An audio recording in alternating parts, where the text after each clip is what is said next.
in the raw. In the raw. RKU's Guyana Free Media, in the raw. And I'm your friend, your brother Haji, Dr. Ocean Ken. Today is May the 1st, known as Labor Day. And in the United States of America, Labor Day is a different date. I have with me the Guyana Times, and I'm more concerned about this element of the mad Duro man always making threats against Guyana. While he has not even Spain or one country supporting him, the fact remains that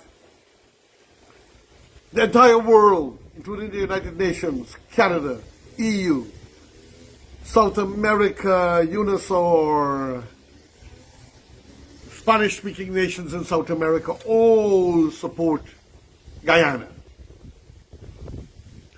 In this fanatical and idiotic claim by Venezuela to 2/3 of Guyana's lands, and then going even more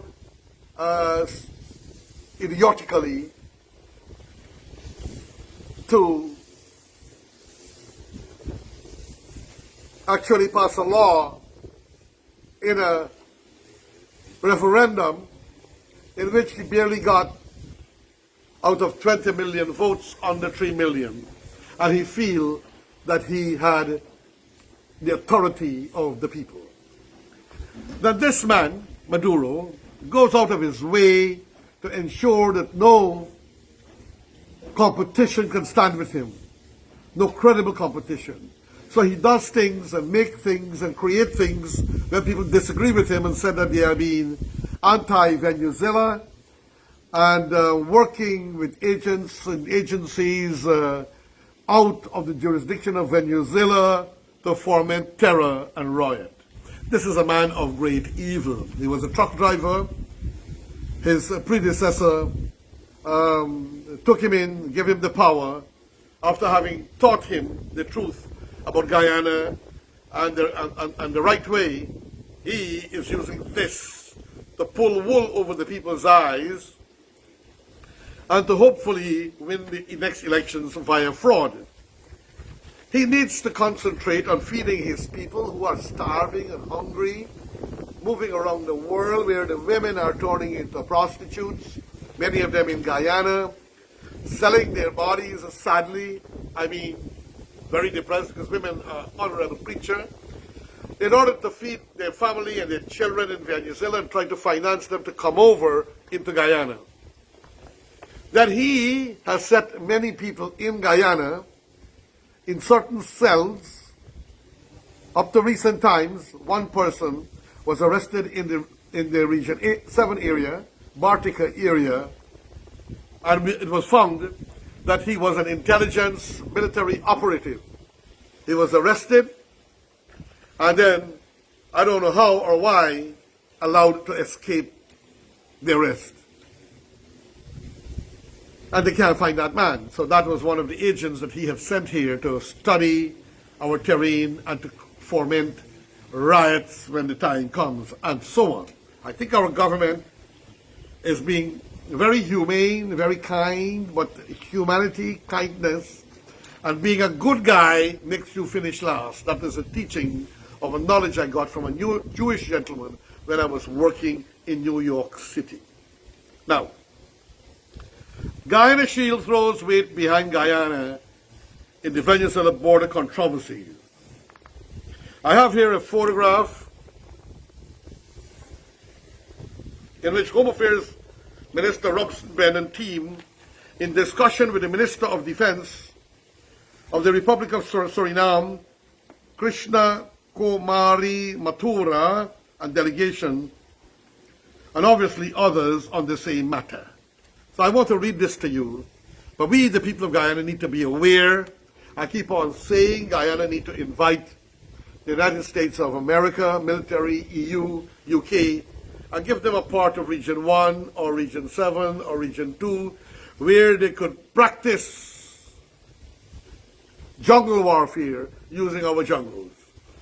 And we can give them for 3 to 5 years 7 to 20 years, and so on, so that they can practice and they can partner with our soldiers.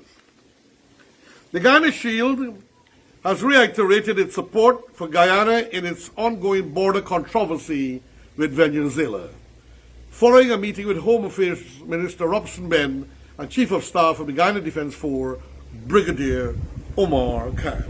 The body comprises Suriname, French Guyana, and Brazil. During a press briefing on Sunday at the Guyana Defense Force Officers Mess, Base Camp Ghana, Thomas Lance, Georgetown, Minister Ben reported that during the crucial meeting, emphasis was placed on collaborative efforts to combat security threats and address challenges affecting the populations, territories, and maritime space within the 270 acres of the Guyana Shield. So please remember, ladies and gentlemen, friends of Guyana, what comprises the Guyana Shield: Suriname, French Guyana, and Brazil. He related that the partners reiterated their stance for a peaceful and diplomatic settlement of Guyana's sovereignty as Venezuela threatens to annex its Essequibo region.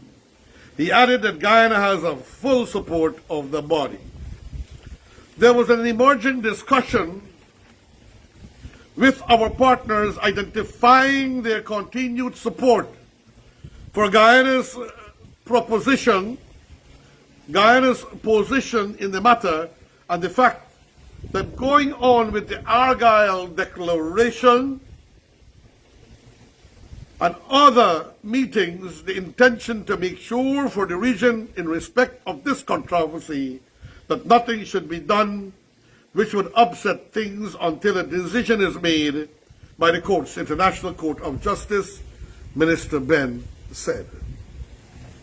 The controversial law was promulgated at the instigation of President Nicolas Maduro in his bid to establish Guyana's sovereign Essequibo region as a state within his country. We must remember he created a law, manipulated the parliament, and as if the parliament can decide that Guyana turns Venezuela, and not the United Nations, and not the world body, but a manipulated parliament of Venezuela. Venezuela is already attracting widespread condemnation for its recent promulgation of a law for the defense of Essequibo in its National Assembly, which was condemned as infringing on Guyana's sovereignty. I must repeat that the entire world, including South American, Spanish nations, UNISAR, France, Spain, the United States, the United Nations, EU, the ACP, African Caribbean states.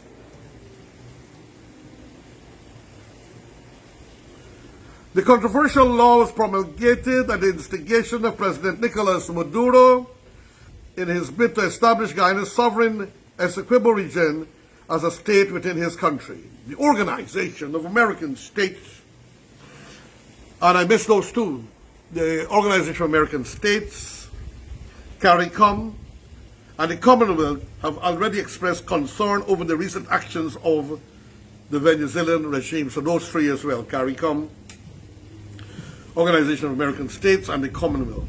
Meanwhile, Minister of Defense of the Republic of Suriname, Krishna Mathura, praises Guyana for its role within the Guyana Shield. On this point, she explained that Guyana will be participating in many strategic initiatives and training geared towards bolstering national security within the Shield, which includes the Essequibo region.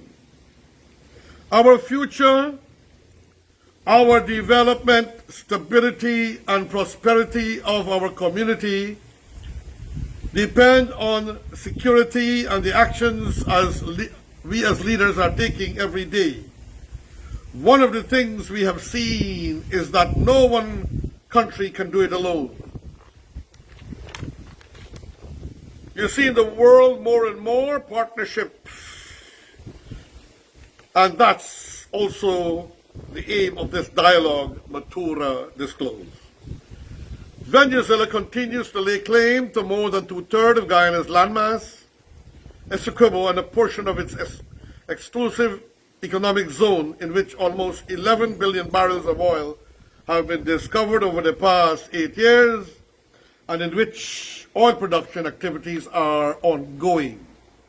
In 2018, Guyana moved to the International Court of Justice after exhausting all means of negotiation with Venezuela, including the good office process. Guyana is seeking a final and binding ruling on the October 3rd, 1899 arbitral award to settle the long-standing border controversy. The Spanish-speaking nation had challenged Guyana's move to settle the matter, but the ICJ ruled in December 2020 that it has jurisdiction to entertain the application for a final settlement, having rejected both of Venezuela's preliminary objections.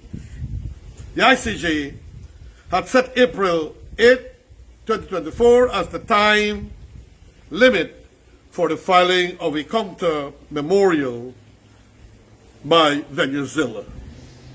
Tensions between Guyana and Venezuela have been simmering since then, but escalated late last year when Nicolas Maduro held a referendum in December 3rd, 2023 to annex Guyana's Essequibo region. Following the referendum, President Maduro subsequently announced a series of actions, including, among other things, issuing identification cards to Guyanese living in Essequibo and issuing licenses for mining and other activities in Guyana's Essequibo country. Now, food, Maduro. You can't feed your people. We have to send food there. Your people are coming hungry here. We have to feed them and some of them sent back. And we have to give them facility to sleep and medicine. So food and medicine, if you are to take anything, Guyana, Maduro, food, hospital, and medicine, Maduro.